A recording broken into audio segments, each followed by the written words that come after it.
नमस्कार विद्यार्थी मित्रांनो, मी प्राध्यापक डॉक्टर अस्तिक मोडे, श्री ज्ञानेश महाविद्यालय वर्धा, अर्थशास्त्र विभाग प्रमुख. आज आपण आंतरराष्ट्रीय नाणेनिधी यावर चर्चा करू. आंतरराष्ट्रीय नाणेनिधी अभ्यासता तत्कालीन परिस्थितीचा थोडा आढावा घेणं आवश्यक. आपल्याला माहिती आहे, आंतरराष्ट्रीय पातळीवर राष्ट्रसंघ आणि संयुक्त राष्ट्रसंघ या दोन संस्थांच्या स्थापना झालेल्या आहेत. पहिल्या महायुद्धानंतर राष्ट्रसंघ आणि दुसऱ्या महायुद्धानंतर संयुक्त राष्ट्रसंघाची स्थापना झाली. संयुक्त राष्ट्रसंघाची स्थापना होत असताना किंवा संयुक्त राष्ट्रसंघाची गरज का भासली याचा अभ्यास काही प्रमाणात इतिहासात झालेला असेल. अर्थशास्त्राचा अभ्यास करत असताना थोडा ऐतिहासिक घटनांचा अभ्यास आपल्याला करावा लागतो. 1939 ते 1945 पर्यंत जगात दुसऱ्या महायुद्धाची मुहूर्त रोवल्या गेली. दुसरे महायुद्ध सुरू झालं आणि त्याचा परिणाम एवढा भयंकर झाला की जगाला वाटायला लागलं की यानंतर जी काही सोल्युशन्स आहेत, जी काही समस्या आहेत, त्या समस्या युद्धाने सोडवणं शक्य नाही. कारण युद्धामध्ये काही राष्ट्र जिंकलीत, काही राष्ट्र हरलीत, तरी पण जिंकलेल्या राष्ट्रांचा सुद्धा मोठ्या प्रमाणात नुकसान झालेलं आहे आणि हरलेल्या राष्ट्रांचं तर नुकसान झालेलंच आहे. त्यामुळे जगाचे संपूर्ण लक्ष युद्धाकडे असल्याकारणाने 1939 पासून सगळेही उत्पादन क्षेत्राकडे दुर्लक्ष, आणि उत्पादन क्षेत्राकडे दुर्लक्ष असल्याकारणाने सातत्याने उत्पादन क्षेत्र विस्कळीत व्हायला लागलं, बंद पडायला लागलीत, त्यांच्या बिघाडं यायला लागलीत, अनेक उत्पादन क्षेत्र नष्टसुद्धा झाले. असा अनुभव हळूहळू युद्धात गुंग असलेल्या देशांना येऊ लागला आणि त्यांना वाटायला लागलं की आता हे युद्ध नको, हे युद्ध थांबायला पाहिजे. आणि म्हणून त्यांनी 1944 पासून हे युद्ध कसं थांबवता येईल यासाठी प्रयत्न करणं सुरू केलं आणि त्यासाठी वेगवेगळ्या बैठका होऊ लागल्या. आज आपल्याला माहिती आहे, तेव्हा 22 जुलै 1944ला अमेरिकेतील ब्रिटन वूड येथे आंतरराष्ट्रीय परिषद भरवण्यात आली. यात लगभग 44 देशांचा समावेश होता. भारताचे प्रतिनिधित्व त्या ठिकाणी 44 देशांमध्ये होते. सी.डी. देशमुख, जे आपण पाहतो भारताचे रिझर्व्ह बँकेचे पहिले भारतीय गव्हर्नर, हे 1944ला आंतरराष्ट्रीय परिषदेमध्ये त्या ब्रिटन वूडमध्ये भारताचे प्रतिनिधित्व त्यांनी केले. त्या ठिकाणी ते उपस्थित होते आणि त्यामध्ये बऱ्याच बड्या राष्ट्रांसोबत काही दुसरे राष्ट्रसुद्धा त्या ठिकाणी उपस्थित होती आणि त्यांनी सर्वानुमते एक आंतरराष्ट्रीय मुद्रानिधी स्थापन करण्याचा निर्णय घेतला. त्याचवेळी आपल्याला माहिती आहे, संयुक्त राष्ट्रसंघाची स्थापनासुद्धा स्थापन करण्याची निर्णय त्या ठिकाणी झाला आणि संयुक्त राष्ट्रसंघामध्येच बऱ्याच ह्या उपसंस्था त्या ठिकाणी समाविष्ट आहेत. खऱ्या अर्थाने 27 डिसेंबर 1945ला IMFची म्हणजेच इंटरनॅशनल मॉनिटरी फंड आंतरराष्ट्रीय मुद्रानिधीची स्थापना झाली आणि 1 मार्च 1947 पासून आंतरराष्ट्रीय मुद्रानिधीच्या प्रत्यक्ष कार्याला सुरुवात झाली. आंतरराष्ट्रीय मुद्रानिधीचे मुख्यालय वॉशिंग्टन या ठिकाणी आहे आणि भारताने सुद्धा IMFचे सदस्यत्व स्वीकारले. 31 डिसेंबर 1945ला भारताने IMFचे सदस्यत्व स्वीकारलेलं आहे आणि तेव्हापासून भारत कायमस्वरूपी या देशाचं, या संघटनेचं सदस्य होत आहे. ज्यावेळी आंतरराष्ट्रीय मुद्रानिधी स्थापन झाली त्यावेळी लगभग 30 देश सदस्य झालेत. मात्र हळूहळू ही संख्या वाढत गेली आणि आज 2021ला ही संख्या 190पर्यंत पोहोचलेली आपल्याला आढळते. अंडोरा हे शेवटचे सदस्य या आंतरराष्ट्रीय मुद्रा निधीचे सदस्य देश ठरलेले आहेत. आंतरराष्ट्रीय मुद्रा निधीचे जे आर्थिक वर्ष असते ते 1 मे ते 30 एप्रिल हे त्यांचे आर्थिक वर्ष असते. या आर्थिक वर्षात ते आपला अहवाल सादर करत असतात, आपला जमा खर्च त्यानुसार बनवत असतात. ही आंतरराष्ट्रीय मुद्रा निधीची थोडक्यात प्रस्तावना आपण या ठिकाणी किंवा थोडक्यात जी काही बेसिक माहिती आहे ती आपण या ठिकाणी घेतलेली आहे. यानंतर आंतरराष्ट्रीय मुद्रा निधीची ज्यावेळी स्थापन झाली तेव्हा तिचं मुख्य उद्दिष्ट काय होतं, तर आपण म्हटलं आहे की आंतरराष्ट्रीय मुद्रा निधी हा एक समस्यावर उकल सोडवण्याचा प्रयत्न आंतरराष्ट्रीय मुद्रा निधीच्या मार्फत करण्यात आला आणि त्यावेळी सगळ्या राष्ट्रांची जी काही उत्पादन आहेत ती विस्कळीत पडली आणि कोणाकडेही अशी आर्थिक बाजू मजबूत बाजू नव्हती. त्यामुळे एकमेकाला सहाय्य करण्याच्या भावनेने या आंतरराष्ट्रीय मुद्रा निधीची स्थापना झाल्याचं आपल्याला आढळून येतं आणि त्या अनुषंगाने याची उद्दिष्टे तयार करण्यात आलेली आहेत. आंतरराष्ट्रीय मुद्रा निधीची मुख्य उद्दिष्टे आंतरराष्ट्रीय मौद्रिक सहकार्य करणे, म्हणजेच जी काही सदस्य राष्ट्र आहेत त्या सदस्य राष्ट्रांना मौद्रिक सहकार्य करणे, मौद्रिक कर्ज देणे. कारण कोणाकडेही फार मुद्रा उपलब्ध नव्हती, मुबलक मुद्रा उपलब्ध नव्हती की जी आपली काही विस्कळीत झालेली क्षेत्र आहेत त्याची पुनर्रचना करेल, ते उभे राहतील आणि बळकटी प्राप्त होईल अशी स्थिती त्यांच्याकडे नव्हती. आणि म्हणून आंतरराष्ट्रीय मौद्रिक सहकार्य करणे, जी काही बडे राष्ट्र आहेत त्यांनी सदस्य राष्ट्रांना मौद्रिक सहकार्य करणे अपेक्षित आहे. दुसरं उद्दिष्ट आहे आंतरराष्ट्रीय विनिमय दरात स्थिरता प्रस्थापित करणे. जी काही चलनामध्ये अस्थिरता जाणवते ती चलनामधली अस्थिरता कमी करण्यासाठी जी काही विनिमय दर आहे ते विनिमय दरात स्थिरता निर्माण करणे.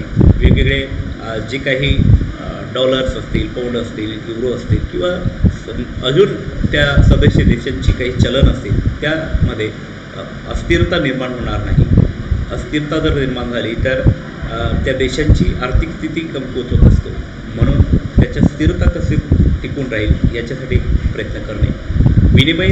विनिमय नियंत्रण दूर करणे, कारण विनिमय करताना जी काही अटी आणि कर पद्धती लावण्यात आली होती किंवा ज्या काही अटी होत्या त्या सदस्य राष्ट्रांना एकमेकांसोबत विनिमय करत असताना त्यामध्ये सुधारणा करणे, जेणेकरून सहज विनिमय करता येईल, सहज खरेदी विक्री करता येईल, व्यापार करता येईल, अशी जी काही अडथळे आहेत ते दूर करणे हे उद्दिष्ट या ठिकाणी ठेवण्यात आलं.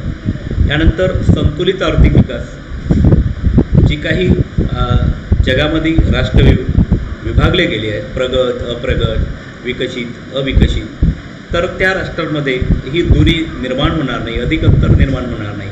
कारण त्याच्यातूनच युद्धजन्य परिस्थिती निर्माण झालं, साम्राज्यवाद निर्माण झाला, शोषित वर्ग निर्माण झाला असा अनुभव आला आणि त्याच्यामुळे अशी वर्गवारी पुन्हा होऊ नये याच्यासाठी संतुलित आर्थिक विकास होणे गरजेचं आहे. ही उद्दिष्ट या ठिकाणी ठेवण्यात आलं. त्यानंतर तांत्रिक मदत करणे, जी काही सदस्य राष्ट्र आहेत त्या सदस्य राष्ट्रांना, खास करून प्रगत राष्ट्रांमध्ये जी काही आधुनिक तंत्र आहेत त्या आधुनिक तंत्राचा लाभ किंवा मदत जगातील इतर राष्ट्रांना, सदस्य राष्ट्रांना होऊ देणं फार गरजेचं आहे. त्यासाठी तांत्रिक मदत करायची हे सुद्धा उद्दिष्ट आंतरराष्ट्रीय मुद्रा निधीचं आहे. त्यानंतर विदेशी चलनांचा पुरवठा करणे, जी काही सदस्य राष्ट्र आहेत त्या सदस्य राष्ट्रांना आपली आर्थिक विनिमय दरात स्थिरता ठेवण्यासाठी किंवा विनिमय दराचे नियंत्रण ठेवण्यासाठी विदेशी चलनाचा पुरवठा करायचा, जेणेकरून त्यांचे चलन स्थिर राहील आणि त्याला विनिमय करणं सोपं जाईल. त्यानंतर स्वदेशातील असंतुलन दूर करण्यास अल्पकालीन कर्ज देणे हा फार महत्त्वाचा उद्दिष्ट या ठिकाणी ठेवण्यात आला आहे की आंतरराष्ट्रीय मुद्रा निधी ही सदस्य राष्ट्रांना अल्पकालीन कर्ज पुरवठा करीत असतो. तर जी काही सदस्य राष्ट्र आहेत त्या सदस्य राष्ट्रामध्ये सुदर्शित असते, तो सुदर्शित असंतुलन असेल, असंतुलन असणं म्हणजेच निर्यात मूल्य कमी आणि आयात मूल्य जास्त असेल तर त्या देशाचे शोषण होतो, असंतुलन होतो. तो असंतुलन दूर करण्यासाठी आयात कमी करून निर्यात कशी वाढवता येईल याचा प्रयत्न करणे, म्हणजेच त्या देशाला आपल्या देशात स्वदेशात उत्पादन वाढवणं गरजेचं असतं. याच्यासाठी मदत केला जातो, याच्यासाठी अल्पकालीन मदत केली जाते. त्यानंतर सदस्यांच्या आर्थिक आरोग्यावर लक्ष ठेवून त्यांना धोरणात्मक सल्ला देणे. जी काही परिस्थिती निर्माण होतं, जागतिक परिस्थिती निर्माण होतो, कारण एकमेकांच्या देशांशी व्यवहार होत असताना, खरेदी विक्री होत असताना आरोग्याकडेही लक्ष देणे. आर्थिक आरोग्य म्हणजेच त्या देशाची अर्थव्यवस्था, त्या देशात असलेले अर्थव्यवस्थेतील दोष ते दूर कसं करता येईल याविषयी जी काही प्रगत राष्ट्र आहेत किंवा विकसित राष्ट्र आहेत त्यांनी त्यांच्या चुका लक्षात आणून देणं, त्यावर काही धोरणात्मक उपाय आहेत ते सांगणं. जसं आपल्याला माहिती आहे की जसं खौजा नीती असेल, सेजसारखी नीती असेल, FDI असेल, ही सारखी काही उपाय असतात. तर असे उपाय किती योग्य आहेत, कोणत्या देशासाठी योग्य आहेत आणि कोणत्या परिस्थितीत योग्य आहे याचा सल्ला देणं हे सुद्धा आंतरराष्ट्रीय मुद्रा निधीचे उद्दिष्ट आहे. यानंतर आंतरराष्ट्रीय मुद्रा निधी कसं कार्य करतो, कसं संघटन करतो याविषयी आपण थोडक्यात बोलतो. बोर्ड ऑफ गव्हर्नर्स ही आंतरराष्ट्रीय मुद्रा निधीची सर्वोच्च संस्था असते आणि ती निर्णय घेत असतो, निर्णय घेणारी संस्था असते. म्हणजे वारंवार वेळोवेळी जे काही निर्णय घेतले जातात ते निर्णय घेण्याचा अधिकार बोर्ड ऑफ गव्हर्नर्स असतो. या बोर्ड ऑफ गव्हर्नर्समध्ये प्रत्येक सदस्य राष्ट्र या बोर्डावर आपले प्रतिनिधित्व म्हणून वित्तमंत्री किंवा केंद्रीय बँकेचे गव्हर्नर याची नेमणूक करत असते. म्हणजेच बोर्ड ऑफ गव्हर्नर्ससाठी जी काही सदस्य असतात ती सदस्य राष्ट्र, प्रत्येक सदस्य राष्ट्र आपला प्रतिनिधी म्हणून एक तर वित्तमंत्री किंवा केंद्रीय बँकेचे गव्हर्नर यांची नेमणूक करतो. आंतरराष्ट्रीय मुद्रा निधीचे दैनंदिन कामकाज करण्यासाठी एक कार्यकारी मंडळ असतं आणि या कार्यकारी मंडळामध्ये 24 सदस्य असून ते सर्वांचे प्रतिनिधित्व करीत असतात. या 24 सदस्य असतात. या 24 सदस्यामध्ये एक बाब लक्षात घेण्यासारखी असते की इथले जी काही बडे राष्ट्र आहेत या बड्या राष्ट्रांचे सदस्यत्व नेहमीच असते आणि उरलेली जी काही आहे ती बदलत असतात. तर अशा प्रकारे आंतरराष्ट्रीय मुद्रा निधीचे या ठिकाणी संघटन असते.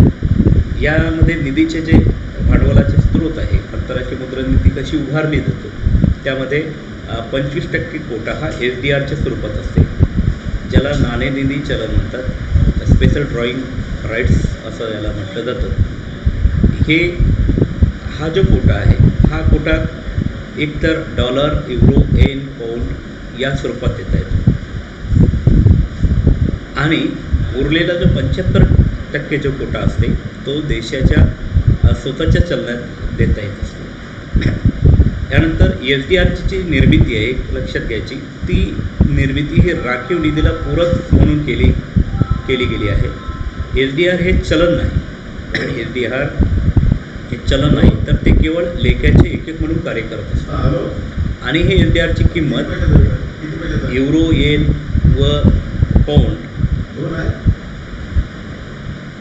या डॉलर या 4 चलनाच्या भारित सरासरीच्या सहाय्याने मोजली जाते किंवा डॉलरच्या संदर्भात ती दररोज मोजली जाते. हा कोटा प्रत्येक जो राष्ट्र पूर्ण करतो त्याला सदस्यत्व दिलं जातं. ठीक आहे. त्यानंतर आंतरराष्ट्रीय मुद्रा निधीचे कार्य, आंतरराष्ट्रीय मुद्रा निधी जी काही उद्दिष्टे आहेत ती उद्दिष्टे पूर्ण करण्यासाठी कार्य करीत असतो. सदस्य देशांना अल्पकालीन कर्ज देणे, जी काही सदस्य राष्ट्र आहेत त्यांना अल्पकालीन कर्ज पुरवठा करण्याचे कार्य आंतरराष्ट्रीय मुद्रा निधी करतो. त्यानंतर विनिमय दर स्थिर ठेवणे, जी काही विनिमय दर आहेत, विनिमय म्हणजे स्वदेशी चलनाच्या मोबदल्यात विदेशी चलन, किती विदेशी चलन देणं त्याला विनिमय दर म्हणतात, तो स्थिर कसा ठेवता येईल यासाठी कार्य करतं. स्पर्धात्मक अवमूल्यनावर नियंत्रण ठेवतं. म्हणजेच जी काही आंतरराष्ट्रीय पातळीवर राष्ट्र व्यवहार करतात तेव्हा बऱ्याचदा त्यातून चलनाचे अवमूल्यन होत असते आणि ते चलनाचे अवमूल्यन झालं तर त्या राष्ट्रावर त्याची आर्थिक परिस्थिती डगमगीस येण्याची शक्यता असते आणि त्याच्यामुळे अशी स्पर्धा तयार होणार नाही आणि त्यातून कुठल्याही सदस्य राष्ट्राचं आर्थिक स्थिती एकदम गंभीर होणार नाही. यासाठी नेहमी कसं नियंत्रण ठेवता येईल यासाठी आंतरराष्ट्रीय मुद्रा निधी कार्य करते. सदस्य जी राष्ट्र असतात त्या सदस्य राष्ट्रांना आर्थिक व मौद्रिक मार्गदर्शन करणे म्हणजेच जी काही सदस्य राष्ट्र आहेत या सदस्य राष्ट्रांना आपला विकास कसा करता येईल, करण्यासाठी काय करायला पाहिजे, कोणते धोरण आखलं पाहिजे, त्याच्यात कुठल्या सुधारणा केल्या पाहिजे यासाठी सुद्धा मार्गदर्शन करीत असतं. आंतरराष्ट्रीय व्यापारात कसं वाढ करता येईल यासाठी जी काही बंधने आहेत, जी काही अटी आहेत त्या अटी दूर करायच्या, त्या करामध्ये सुधारणा करायच्या जेणेकरून आपला व्यापार कसा वाढेल, आंतरराष्ट्रीय देणंघेणं कसं वाढेल यासाठी सुद्धा आंतरराष्ट्रीय मुद्रा निधी प्रयत्न करतो आहे. शोधनशेष जे आहे ते शोधनशेष म्हणजे दृश्य आणि अदृश्य वस्तूंचं जे काही आयात मूल्य आणि निर्यात मूल्य आहे यामधून जे काही असंतुलन तयार होतो तो असंतुलन जर वारंवार असला, खूप अनेक वर्ष टिकून राहिला तर तो देश मागे पडतात आणि म्हणून सदस्य राष्ट्र मागे पडू नये याच्यासाठी शोधनशेष अनुकूल कसा राहील यासाठी सुद्धा आंतरराष्ट्रीय मुद्रा निधी कार्य करतो. बहुपक्षीय व्यापार व शोधन पद्धती प्रस्थापित करणे, वेगवेगळ्या अटींवर, वेगवेगळ्या क्षेत्रावर, वेगवेगळ्या संघटनांच्या माध्यमातून आणि या ठिकाणी वेगवेगळ्या क्षेत्रानुसार वेगवेगळे शोधन पद्धतीनुसार म्हणजेच जी काही कर्ज देण्याच्या पद्धती आहेत, व्यापार करण्याच्या पद्धती आहेत, यामध्ये अनेक पक्ष, अनेक राष्ट्र एकत्र येऊन कसा त्यातून मार्ग काढता येईल यासाठी सुद्धा आंतरराष्ट्रीय मुद्रा निधी कार्य करतात. तसंच आंतरराष्ट्रीय जी काही तंटे आहेत ती शांततेच्या मार्गाने सोडवण्यासाठी आंतरराष्ट्रीय मुद्रा निधी करतो जेणेकरून पुन्हा या ठिकाणी समस्या उद्भवणार नाही. आंतरराष्ट्रीय मुद्रा निधी ज्या पद्धतीने कार्य करतो आहे त्यावरून सदस्य राष्ट्रांना किंवा जगातील राष्ट्रांना कुठले फायदे मिळतात किंवा त्याच्यात काय गुण आहेत हे आपल्याला थोडक्यात सांगता येईल. आंतरराष्ट्रीय मुद्रा निधीमुळे अल्पकालीन कर्ज पुरवठा होतो आहे आणि त्यामुळे अल्पकालीन जी काही कर्जाची गरज आहे ती सदस्य राष्ट्रांना आंतरराष्ट्रीय मुद्रा निधीच्या मार्फत आपली समस्या सोडवता येते. विनिमय दरात स्थिरता प्रस्थापित होतो आहे. सदस्य राष्ट्राची जी काही असंतुलन असेल किंवा विनिमय दरातील जे काही असंतुलन असते ते दूर करता येतो. चलनाचे अवमूल्यन जे वारंवार होत असते ते त्यावर नियंत्रण प्रस्थापित होते. सदस्य राष्ट्रांना आर्थिक आणि मौद्रिक मार्गदर्शन केलं जातं. त्यामुळे सदस्य राष्ट्रांची जी काही आर्थिक आरोग्य आहे ते सुदृढ बनत जातो. नंतर आंतरराष्ट्रीय व्यापारात मोठ्या प्रमाणात वाढ होतं कारण आंतरराष्ट्रीय व्यापारातील जी काही दोष आहेत, जी काही अटी आहेत, नियम आहेत त्या शिथिल केल्या जातात आणि सदस्य राष्ट्रांमध्ये आंतरराष्ट्रीय व्यापारात वाढ करण्याचा प्रयत्न केला जातो. त्यामुळे आंतरराष्ट्रीय व्यापार वाढू लागतं. त्यानंतर शोधनशेषातील जी काही असंतुलन आहे ती दूर होऊन शोधनशेष सदस्य राष्ट्रांचं संतुलित होत असतो. आर्थिक सहकार्याच्या भावनेत वाढ होतं म्हणजे सदस्य राष्ट्र एकमेकांना वेळोवेळी एक आर्थिक सहकार्य करण्याच्या भावनेने बघतात आणि त्यामुळे त्याच्यात वाढ होत जातं आणि वेळोवेळी जे काही आर्थिक संकट येतात त्यातून सहज मात करता येतं. सदस्य देशांच्या संख्येत सतत वाढ होत आहे. ही सुद्धा आंतरराष्ट्रीय मुद्रा निधीचे एक पॉझिटिव्ह गोष्ट आहे, सकारात्मक बाब आहे. नंतर तांत्रिक मदत व प्रशिक्षणाची सोय या ठिकाणी उपलब्ध आहे आणि त्याच्यामुळे जी काही विकसित राष्ट्र आहेत त्या विकसित राष्ट्रांना सहज आपल्या देशातील उत्पादन तंत्रामध्ये आणि उत्पादन क्षेत्रामध्ये अल्प खर्चात वाढ करता येते आणि विकासातील जे काही देश आहेत त्यांना विशेष मदत केला जातो आणि म्हणून विकसनशील राष्ट्र विकसित होत असतात. ही सर्व आंतरराष्ट्रीय मुद्रा निधीचे गुण आहेत. ही जरी असली तरी प्रत्येक बाबीला दोन बाजू असतातच. त्यामुळे आंतरराष्ट्रीय मुद्रा निधीचे जे गुण आहेत तसे दोषसुद्धा काही प्रमाणात आढळतात. ही दोष थोडक्यात आपण बघू. आंतरराष्ट्रीय मुद्रा निधी ही केवळ अल्पकालीन कर्ज पुरवठा करतो, दीर्घकालीन पुरवठा करत नाही, कर्जाची सोय करत नाही. ही मुख्य दोष या ठिकाणी आढळतं. आंतरराष्ट्रीय मुद्रा निधीची जी कार्य आहेत ती सदस्य राष्ट्रांपुरती मर्यादित आहेत. त्यामुळे काही अल्पकालीन कर्ज पुरवठ्यापर्यंत मर्यादित आहेत. त्याच्यामुळे त्या कार्यशिवाय त्या पलीकडे ते कार्य करत नाही. हे दोष या ठिकाणी आढळतं. आंतरराष्ट्रीय मुद्रा निधीवर सुद्धा एक प्रकारे अमेरिकेचेच वर्चस्व अधिक असल्याचं आढळतं. कारण आंतरराष्ट्रीय मुद्रा निधीमध्ये लगभग 23-24% जे वर्चस्व आहे ते या राष्ट्राचं आहे आणि त्यामुळे अप्रत्यक्षरित्या या आंतरराष्ट्रीय मुद्रा निधीवर अमेरिकेचे वर्चस्व स्थापित झाले. विनिमय दरात जरी स्थिरता ठेवण्याचा प्रयत्न करत असलं तरी आजही जी काही विकसनशील राष्ट्राचं चलन आहे हे चलन नेहमीच या चलनाचं मूल्य ढासळत असल्याचं आपल्याला आढळून येतं. त्यामुळे जे काही 4-5 जे काही चलन आहे या चलनाचे मूल्य सतत वाढत असते कारणाने नक्कीच हे विनिमय दरात स्थिरता ठेवता आलेलं नाही असा दोष अजूनही आपल्याला दिसून येतो. अर्धविकसित देशांना फार कमी मदत या ठिकाणी केली जात आहे.